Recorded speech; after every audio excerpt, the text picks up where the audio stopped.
അസ്സലാമു അലൈക്കും. ഇത് ഇഹ്കാമുൽ അഹ്കാം ഷറഹ് ഉംദത്തുൽ അഹ്കാം ഹിജ്റ 702 അഥവാ ഏഴാം നൂറ്റാണ്ടിൻ്റെ അവസാനവും 8-ാം നൂറ്റാണ്ടിൻ്റെ തുടക്കത്തിലും ജീവിച്ച വലിയ പണ്ഡിതൻ ഷെയ്ഖുൽ ഇസ്ലാം ഇബ്നു തൈമിയയുമായിട്ടൊക്കെ ബന്ധപ്പെട്ട അക്കാലത്തിലൊക്കെ ജീവിച്ച വലിയ പണ്ഡിതനാണ്. ഷാഫി മദ്ഹബിലും മാലിക്കി മദ്ഹബിലൊക്കെ വലിയ പ്രാവീണ്യം നേടിയ ആളായിരുന്നു. അദ്ദേഹത്തിൻ്റെ വളരെ പ്രൗഢമായ ഒരു കിതാബാണ് ഇത്. പണ്ഡിത ലോകത്തൊക്കെ അറിയപ്പെട്ട കിതാബാണ്.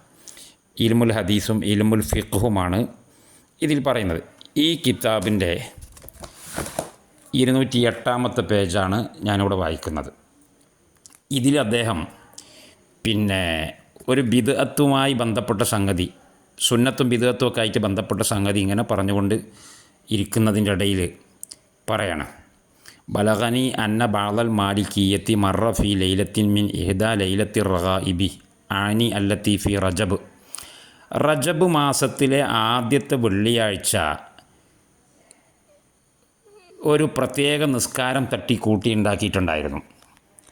ഫലസ്തീൻ്റെ ഭാഗത്തൊക്കെയുള്ള ചില ആളുകൾ, അത് ഹിജ്റ 4-ാം നൂറ്റാണ്ടിലോ 5-ാം നൂറ്റാണ്ടിലോ ഒക്കെയാണ്. അതായത് സഹാബത്തിൻ്റെയും താബീങ്ങളുടെയും മദ്ഹബിൻ്റെ ഇമാമിങ്ങളുടെയൊക്കെ കാലശേഷം വന്ന കുറച്ച് ആളുകൾ, ജാഹിലീങ്ങൾ, ഒരു പ്രത്യേക റജബ് ആദ്യത്തെ വെള്ളിയാഴ്ചയിൽ ചെയ്യുന്നൊരു നിസ്കാരം സലാത്തുർ റഗായിബ്. അത് നമ്മളെ ഫത്ഹുൽ മുഈൻ ഉൾപ്പെടെയുള്ള കിതാബിലൊക്കെ ആ നിസ്കാരത്തെക്കുറിച്ച് പറയുകയും അതിനെ നിശിതമായിട്ട് വിമർശിക്കുകയും ചെയ്തിട്ടുണ്ട്. അതിന് കാരണം അങ്ങനെ ഒരു നിസ്കാരം ഇസ്ലാമിലില്ല. അത് കുറേ ആൾക്കാരുണ്ട് തട്ടിക്കൂട്ടിയതുകൊണ്ട് നിസ്കാരം ഉണ്ടാവുമോ? ഉണ്ടാവില്ല. പക്ഷെ അങ്ങനെ നിസ്കരിക്കുന്ന ഒരാളുടെ അടുത്തുകൂടെ മാലിക്കി മദ്ഹബിലെ പ്രഗത്ഭരായ ചില പണ്ഡിതന്മാർ ഇങ്ങനെ നടന്നുപോയി. അപ്പോൾ ഞാൻ ചുരുക്കി പറയാം. അവില്ലത്തീഫി ഷാബാൻ ബി ഖൗമിൻ യുസല്ലൂന വ ഖൗമുൻ ആകിഫൂന അലാ മുഹറമിൻ. വേറൊരു വിഭാഗം ആളുകളുടെ അടുത്തൂടെ നടന്നുപോയി. ഇപ്പോൾ 2 വിഭാഗം ആളുകളുടെ അടുത്തുകൂടെ ഈ പണ്ഡിതന്മാർ പോവുകയാണ്. ഒരു വിഭാഗത്തിൻ്റെ പണി എന്താണെന്നറിയോ? ഈ നിസ്കാരമാണ്. ഏത് നിസ്കാരം? റജബ് ആദ്യത്തെ വെള്ളിയാഴ്ചയിൽ തട്ടിക്കൂട്ടിയിട്ടുണ്ടാക്കിയ നിസ്കാരം, ബിദ്അത്താകുന്ന നിസ്കാരം. നിസ്കാരം എന്ന് പറഞ്ഞപ്പോൾ ഹറാമല്ല എന്നിപ്പോൾ നിങ്ങൾക്ക് എല്ലാവർക്കും അറിയാലോ. പക്ഷേ ആ നിസ്കാരം ഹറാമാകുന്ന രൂപമുണ്ട്. റസൂലുള്ളാഹിൻ്റെ പേരിൽ സലാത്ത് അല്ലല്ലോ, ഹറാമല്ലല്ലോ, വളരെ പുണ്യമുള്ള കാര്യമാണല്ലോ. അതുപോലെ പ്രശംസ പറയൽ വളരെ പുണ്യമുള്ള കാര്യമാണ്. പക്ഷേ അത് ഹറാമാകുന്ന രൂപമുണ്ട് ബിദ്അത്താകുമ്പോൾ. അന്നൽക്കാണ് ഇത് പറയുന്നത്. അപ്പോൾ ആ നിസ്കരിക്കുന്ന ആളുകളുടെ അടുക്കൽ നടന്നുപോയി. പിന്നെ തോന്നിവാസം ചെയ്യുന്ന ഒരു വിഭാഗം ആളുകൾ, അത് വ്യഭിചാരമോ കള്ളുകൂടിയോ ഒക്കെ ആവാം. അതാണ് മുഹറം എന്ന് പറഞ്ഞാൽ വ്യഭിചാരം, കള്ളുകൂടി പോലെയുള്ള തോന്നിവാസം ചെയ്യുന്ന ആളുകളുടെ അടുക്കലൂടെയും കടന്നുപോയി. എന്നിട്ട് ആ പോയിക്കൊണ്ടിരിക്കുമ്പോൾ ഞാനിത് അവിടെ ചുവന്ന മഞ്ഞ കുങ്കുമ കളറിൽ ഹൈലൈറ്റ് ചെയ്തിട്ടുണ്ട്. ഫഹസന ഹാലൽ ആകിഫീന അലൽ മുഹറമി. തമ്മാടിത്തരം ചെയ്യുന്ന ആളുകൾ, കള്ളുകുടിയന്മാർ, വ്യഭിചാരികളുടെ ആ അവസ്ഥയെ അദ്ദേഹം നല്ലതായി കണ്ടു. എന്തിനേക്കാളും അല ഹാലിൽ മുസല്ലീൻ അലി തിൽക സ്വലാത്തി, ഈ നിസ്കാരം നിസ്കരിക്കുന്നവരെക്കാളും. ഉണ്ടോ? ഇപ്പോൾ 2 സംഗതിയാണ്. ഒന്ന്, റജബ് മാസത്തെ ആദ്യത്തെ വെള്ളിയാഴ്ചയിൽ ഇസ്ലാമിൽ ഇല്ലാത്ത ഒരു കർമ്മം ചെയ്തുകൊണ്ടിരിക്കുന്ന ആളുകളുടെ കർമ്മത്തെക്കാളും നല്ല കർമ്മമാണ് വ്യഭിചാരം, അതിനേക്കാളും നല്ല കർമ്മമാണ് കള്ളുകുടി എന്ന് ആരാ പറയുന്നത്? ഏതെങ്കിലും തീവ്രവാദികളോ ഇനി വഹാബി മൗദൂദി തബ്ലീഗ് എന്നൊക്കെ പറയാൻ പറ്റുന്ന ആളുകളൊന്നുമല്ല. ഇത് മാലിക്കി മദ്ഹബിലെ പ്രഗത്ഭരായ പണ്ഡിതന്മാരെക്കുറിച്ച് 8-ാം നൂറ്റാണ്ടിൻ്റെ തുടക്കത്തിൽ മരിച്ച, ഏകദേശം 800 കൊല്ലങ്ങൾക്ക് മുമ്പ് മരിച്ച ഒരു പണ്ഡിതൻ പറയാണ്. എന്നിട്ട് അതെന്തങ്ങൾ അങ്ങനെ പറയാൻ കാരണം? വ്യഭിചാരികളെക്കാളും മോശമാണോ ഈ രീതിയിൽ നിസ്കരിക്കുന്നൊരു? അത്ര കടുപ്പത്തിൽ പറയണോ എന്ന് സ്വാഭാവികമായി ചോദിക്കും. അപ്പോൾ അതിന് കാരണം പറയണം. ആ കാരണം അപ്പോൾ അല്ലല ദാലിക, അതിൻ്റെ കാരണം അവർ പറഞ്ഞു. എന്താ കാരണം പറഞ്ഞത്? ബി അന്നൽ ആകിഫീൻ അലൽ മുഹറമി ആലിമൂന ബിർത്തിക്കാബിൽ മാസിയ. ഹറാമായ കാര്യം ചെയ്യുന്നവർക്ക് എന്തായാലും ഉറപ്പാണ് ഇത് ഹറാമാണ്. വ്യഭിചാരികൾ പുണ്യകർമ്മം എന്ന് വിചാരിച്ചിട്ട് വ്യഭിചരിക്കൂല. കള്ളുകുടിയന്മാർ കള്ളുടിക്കുമ്പോഴും പടച്ചവനെ ഇത് മഹാ ചണ്ടിത്തരാ, ഞങ്ങളിതിങ്ങനെ ചെയ്തു പോവുകയാണ്, മരിക്കണതിൻ്റെ മുന്നേ തൗബ ചെയ്താൽ ഒരവസരം കിട്ടിയാൽ നന്നായിരുന്നു എന്നാണ് ഓല് വിചാരിക്കുക.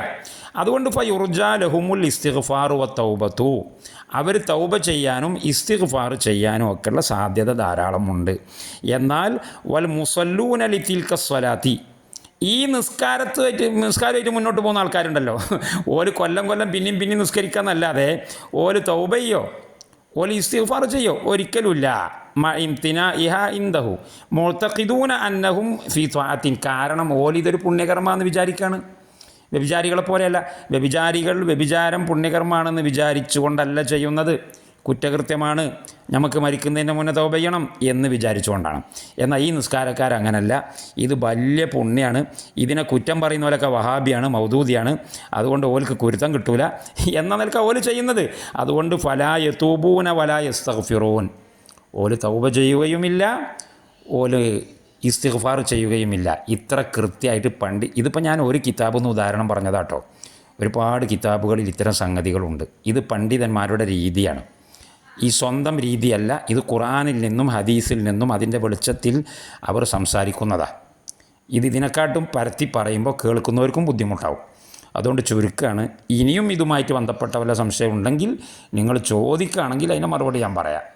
അപ്പോൾ നബിദിനാഘോഷത്തെപ്പറ്റി ഇങ്ങനെയൊക്കെ പറഞ്ഞത് വളരെ കടന്ന കൈയല്ലേ, തീവ്രതയല്ലേ എന്ന് സംശയിക്കുന്ന ആളുകൾക്ക് ഒരു എന്താ പറയുക, അവരുടെ സംശയത്തിനൊരു നിവാരണം നമ്മൾ വരുത്തണം എന്ന നിലക്കാണ് ഞാൻ ഈ ക്ലിപ്പ് വിടുന്നത്. ഇത് പറഞ്ഞു പോയതിൻ്റെ പേരിൽ എന്നെ തീവ്രവാദി എന്നും കടന്ന കൈക്കാരനെന്നും പറയുകയാണെങ്കിൽ ഇത് ഉദ്ധരിച്ചിട്ടുള്ള വളരെ വലിയ ഷാഫി മദ്ഹബിലെ വളരെ വലിയ മുജ്തഹിദ് ആയ പണ്ഡിതനാണ് ഇബ്നു ദഖീഖുൽ ഈദ് റഹിമഹുല്ല. അദ്ദേഹവും ഒരു ഭീകരവാദി ആയിരിക്കും. അദ്ദേഹം ഇത് ഉദ്ധരിക്കുന്നത് അദ്ദേഹത്തിൻ്റെ മുന്നേയുള്ള മാലിക്കി മദ്ഹബിലെ പ്രഗത്ഭരായ ബലഗനി അന്ന ബാളൽ മാലിക്കിയ എന്നാണ് പറഞ്ഞത്. അവരൊക്കെ ഭീകരവാദികളായിരിക്കും. അപ്പോൾ അത് നിങ്ങൾക്ക് തീരുമാനിക്കാം, ആരാണ് ഭീകരവാദി? ഈ ഉദ്ധരിക്കുന്ന ഞാനാണോ, അല്ലെങ്കിൽ എന്നെക്കാളും 800 കൊല്ലം മുന്നേ കഴിഞ്ഞു പോയ ഈ ഇമാമിങ്ങളാണോ? ഇതൊക്കെ നിങ്ങൾക്ക് തീരുമാനിക്കാവുന്നതേ ഉള്ളൂ. അതല്ലെങ്കിൽ ഞാനിപ്പോൾ ഈ അർത്ഥം വെച്ചതിൽ വല്ല മറിമായവും നടത്തിയിട്ടുണ്ടോ, വല്ലതും കോട്ടി മാറ്റിയിട്ടുണ്ടോ, അതും നിങ്ങൾക്ക് പരിശോധനാ വിധേയമാക്കാവുന്നതേ ഉള്ളൂ. അതിനൊക്കെയുള്ള സൗകര്യം ആധുനിക സോഷ്യൽ മീഡിയ കാലഘട്ടത്തിലുണ്ട്. അത് നിങ്ങളുടെ സ്വാതന്ത്ര്യമാണ്. അത് നിങ്ങൾ ഉപയോഗപ്പെടുത്തണം എന്ന് ഓർമ്മപ്പെടുത്തി. അസ്സലാമു അലൈക്കും.